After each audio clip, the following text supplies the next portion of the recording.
Hi, I'm Ava Lehner. And I'm Andrea Lara Garcia. And today we're going to be talking about the Vietnam War.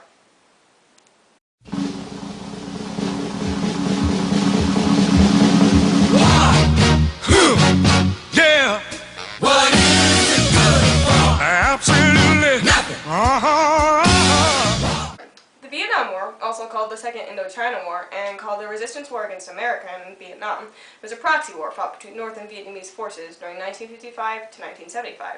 North Vietnam, led by Ho Chi Minh and backed by the USSR, attempted to reunify the country under communist rule after the country was split in the Battle of Dien Bien Phu. Vietnam had previously been a French colony. The United States, having just lost the Korean War 2 years earlier, feared a complete communist takeover in Southeast Asia and got involved in the conflict to prevent Vietnam from falling into the hands of communists. This further led to other countries like Australia and South Korea to put their boots on the ground, and over 15 countries got involved in the war.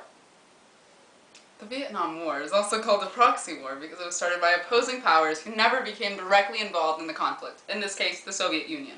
While the U.S. initially only sent financial and military aid to South Vietnamese forces, eventually the U.S. felt compelled to physically enter the war. The USSR, however, continued providing supplies, training, and weapons from afar.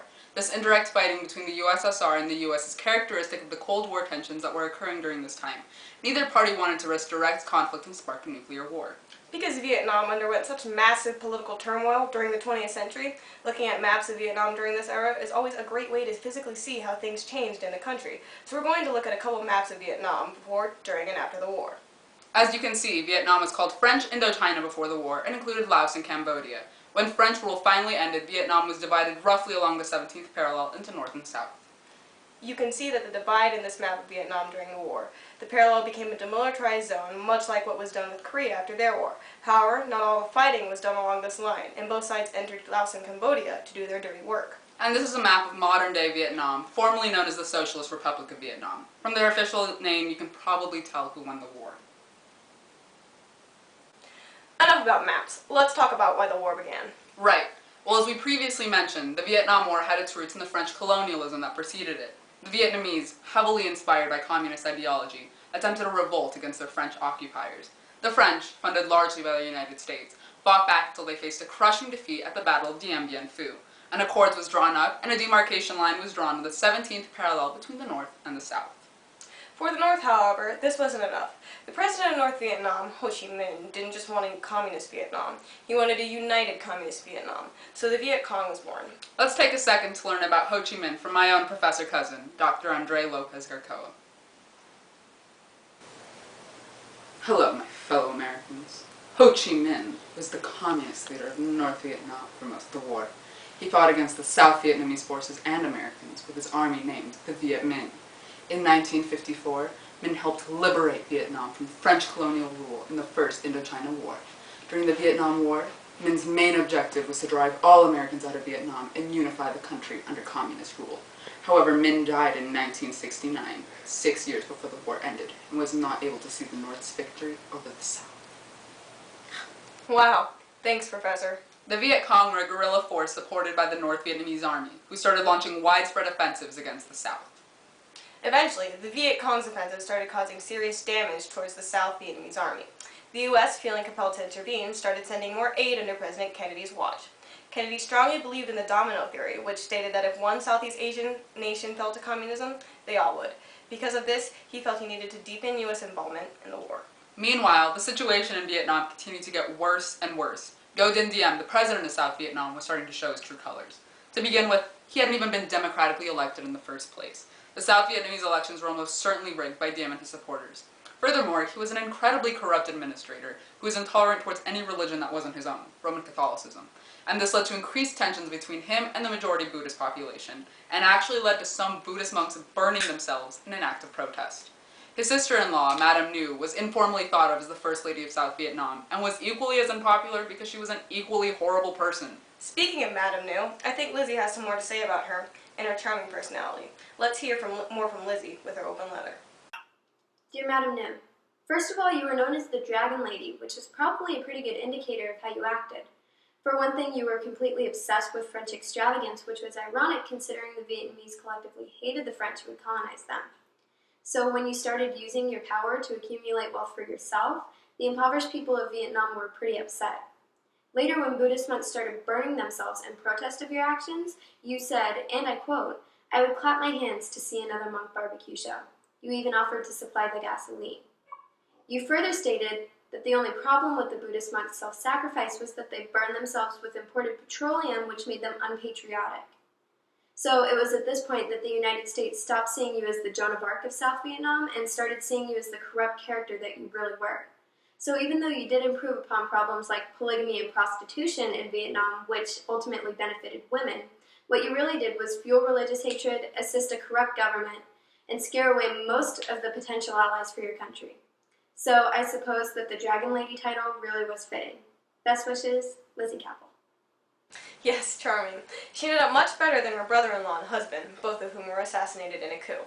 Ngo Dinh Diem's death was followed shortly by Kennedy's, who was replaced by Lyndon Johnson. Johnson only further escalated U.S. involvement, and he finally led the U.S. to physically enter the war in Vietnam when it seemed like the South Vietnamese army was about to collapse from mismanagement and lack of training. Not our brightest idea. Yeah, nobody's perfect. It was hilariously unpopular, expensive, and destructive. The U.S. in particular managed to destroy a good chunk of Vietnam's natural heritage when they started using a jellied gasoline to defoliate Vietnam's forests. This substance was called Agent Orange. Fun fact, Agent Orange is notorious for causing severe birth defects in babies and serious burns on adults and children, and we were dumping that by the ton on the Vietnamese. The tides of the war began to change, however, when the North Vietnamese launched a big, bold, unexpected attack on the American and South Vietnamese forces during the major Vietnamese holiday of Tet in 1968. The Tet offensive was highly coordinated, and even though it wasn't all that effective, it led to mass demoralization among civilians in South Vietnam and back home. The war became even more unpopular when an event occurred that would question the morals and motivations of Americans involved in the war, the My Lai Massacre. Let's hear a little bit more about it from Lizzie. The My Lai Massacre, a horrible American atrocity or simply another regrettable war tragedy. It was a hugely divisive issue when word of the massacre first made its way to the general public, and it's still controversial today. But first, let's talk about what the My Lai Massacre really was. The My Lai Massacre is often attributed to the frustration of the American soldiers regarding the elusive Viet Cong. On the morning of March 16, 1968, a group of American soldiers called the Charlie Company entered and destroyed the Vietnamese city of My Lai. By the end of the day, the Charlie Company had shot and killed between 300 and 507 unarmed citizens. While it is known that the soldiers in the company were ordered to engage the Viet Cong in My Lai, it's not definitively known whether the soldiers were simply following their orders or if they decided to assume such a high level of violence totally on their own. Regardless, the My Lai Massacre remains one of the worst atrocities seen in this war. God bless America. Truly the best country in the world. Anyway, shortly after this, Johnson decided not to run for re-election. Nixon, who as we all know is a sparkling example of American superiority, was elected after him and promised to quickly end the war. Naturally, this didn't happen.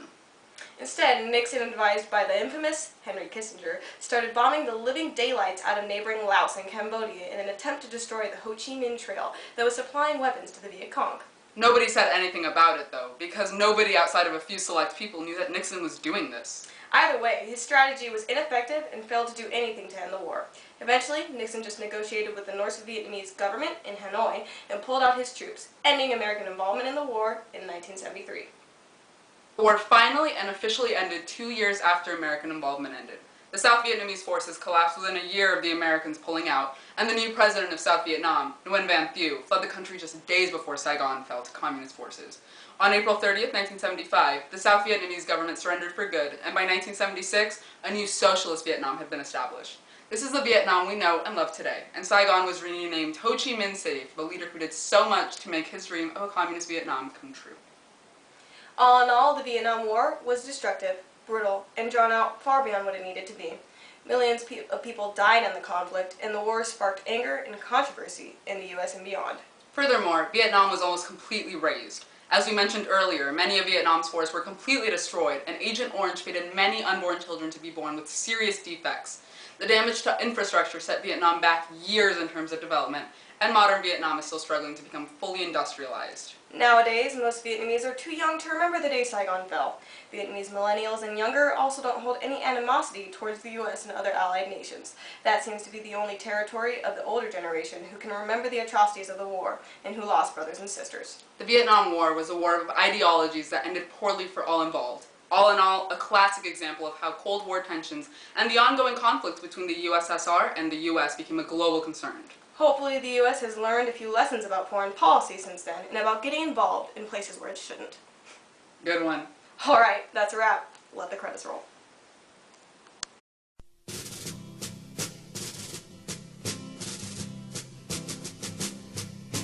Fighting soldiers from the sky,